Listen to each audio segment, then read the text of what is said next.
Guys, gue akan kasih rahasia gue nih, based on my own experience, bagaimana gue bisa sukses di industri modeling Indonesia. Dan skip this, karena tips ini bisa lo pakai juga di bidang lainnya. Ya guys, so ini dia 5 rahasia sukses jadi top model di Indonesia. Here's a little secret for you. Oke guys, makin kesini dibandingkan era modeling gua dulu tahun 2008, jauh berbeda sekali situasinya. Intinya, sekarang tuh makin banyak orang tertarik untuk jadi model ya, khususnya model fashion catwalk. Nah, apalagi dengan adanya Asia's Next Top Model, di Indo juga ada Indonesia's Next Top Model, INTM. Makin-makin lagi deh tuh orang terbuka dengan industri modeling dan banyak yang ingin bisa masuk ke dalamnya.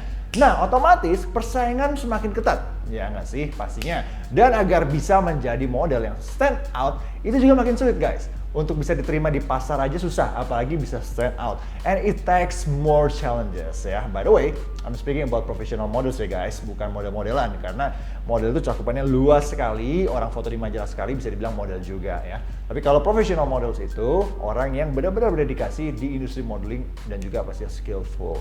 Oke, langsung aja, ini dia tipsnya, don't skip sampai tips yang terakhir, yang kelima. Karena menurut gue itu yang sangat berpengaruh banget di karir gue selama ini, oke?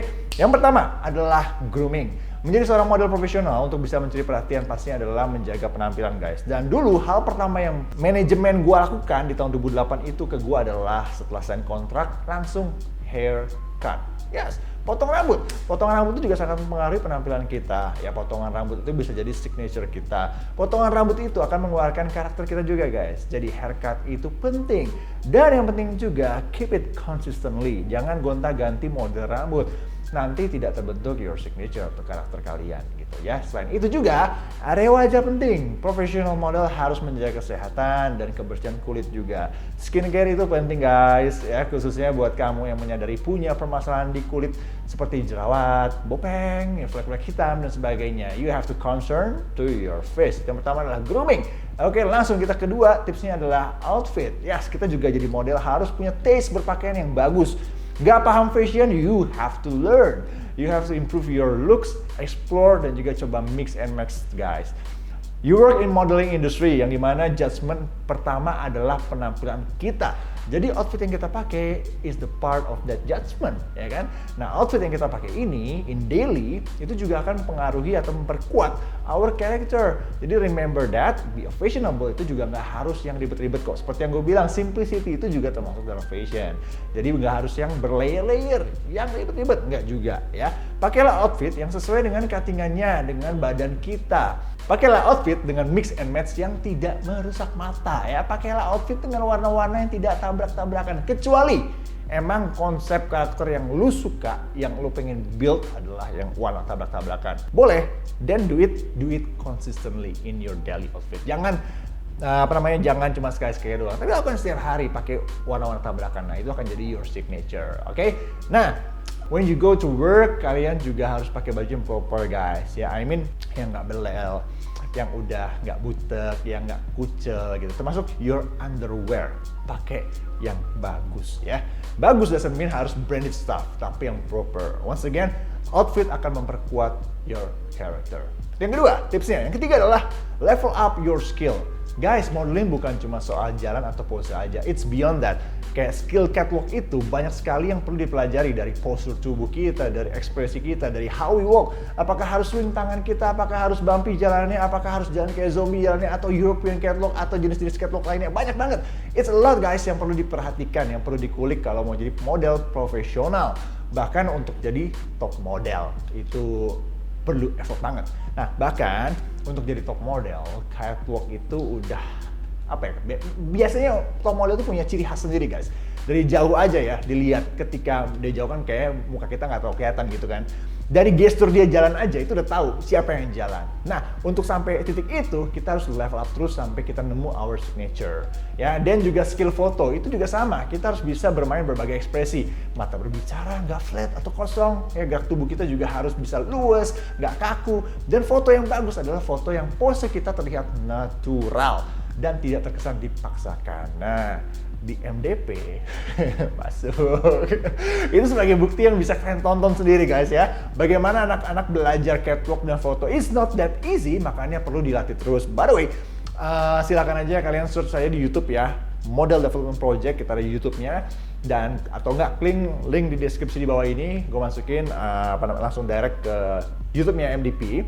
Nah, kalian bisa lihat sendiri tuh pengalaman anak-anak MDP dari batch 1, bagaimana belajar bareng gue sama Yugani.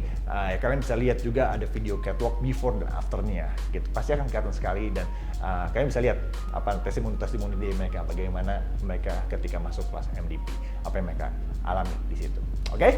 Nah, lanjut ke yang nomor 4, attitude. Nah, ini yang gue perhatikan. Top model Indonesia mayoritas punya attitude yang berbeda. Top model yang gue perhatikan itu nggak sok-sokan. Nah, top model itu juga sangat menghargai waktu, disiplin, dan punctual, tepat waktu. Top model bisa menghargai karya yang mungkin sebetulnya dia nggak suka pakainya, kurang nyaman gitu, tapi dia tetap bisa menghargainya dan tetap diperlakukan dengan baik dan juga tampil all out. Contoh, satu hal yang penting di backstage adalah bagaimana kita memperlakukan karya-karya dari desainer ataupun brand.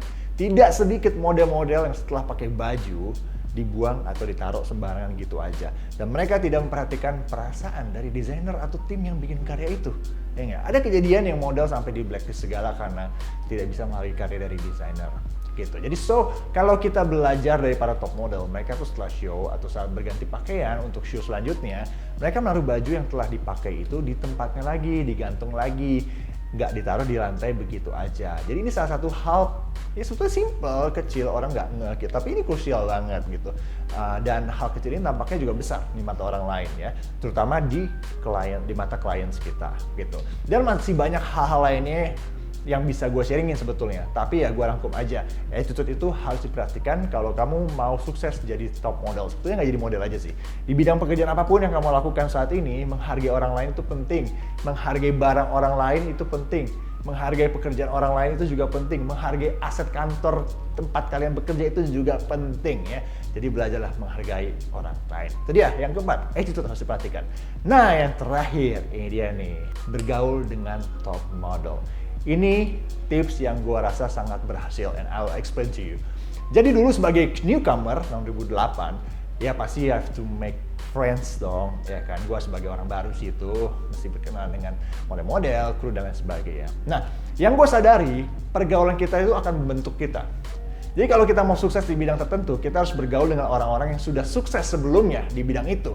Dan kita akan belajar banyak dari cerita mereka, pengalaman mereka. Nah dulu gue mencoba masuk ke pergaulan model-model senior lah ya pada masanya. Jadi gue cuma berpikir ketika gue bisa bergaul dengan mereka, otomatis clients akan aware juga dengan gue gitu. Karena mereka-mereka inilah yang menguasai industri pada saat itu. Ya bahasa belakang panggungnya adalah model-model kelas A inilah ya gitu. Nah karena kalau gue newcomer dan gue berteman atau ngumpul-ngumpul sesama newcomer terus, sama newcomer terus gitu, ya gue sulit untuk bisa kelihatan, untuk bisa stand out gitu. Dan gue sulit untuk berkembang juga karena bergaulnya dengan sesama newbie. Nah tapi ketika gue berhasil masuk ke tongkrongan model kelas A ini, otomatis gue belajar banyak dari mereka. Otomatis cara gue melihat diri gue pun juga berbeda, akan menambah kepercayaan diri gue juga. Dan kesempatan gue untuk dilirik oleh clients itu juga jauh lebih besar chance-nya guys. Gitu. Karena ketika di tempat kerja, ya gue bareng sama mereka. Otomatis clients atau kru pun juga akan lebih banyak bertegur sapa nongkrongnya sama model-model senior, udah pasti ya kan. Nah otomatis gue jadi kenal juga sama mereka, dan kehadiran gue di industri sebagai newbie pun juga mereka aware gitu. Nah ketika sudah mendapatkan tempat, ya sudah mendapat attention, disitulah tinggal bagaimana kita memanfaatkan privilege ini untuk digunakan dengan baik. Yaitu dia poin nomor 1 sampai 4 tadi yang berbicara. Oke guys, itu dia 5 tips versi Ryan buat kamu bisa jadi top model di Indonesia based on my own experience. Semoga bermanfaat buat kamu. Good luck buat kamu yang sedang berjuang berkarir fighting. Thanks for watching. If you wanna know me more, you can follow my Instagram di @JaranCarson, dan juga if you want to learn more about basic modeling directly with me and Ayugani, you can check out our Instagram juga YouTube-nya Model Development Project ya. God bless you and see you next time.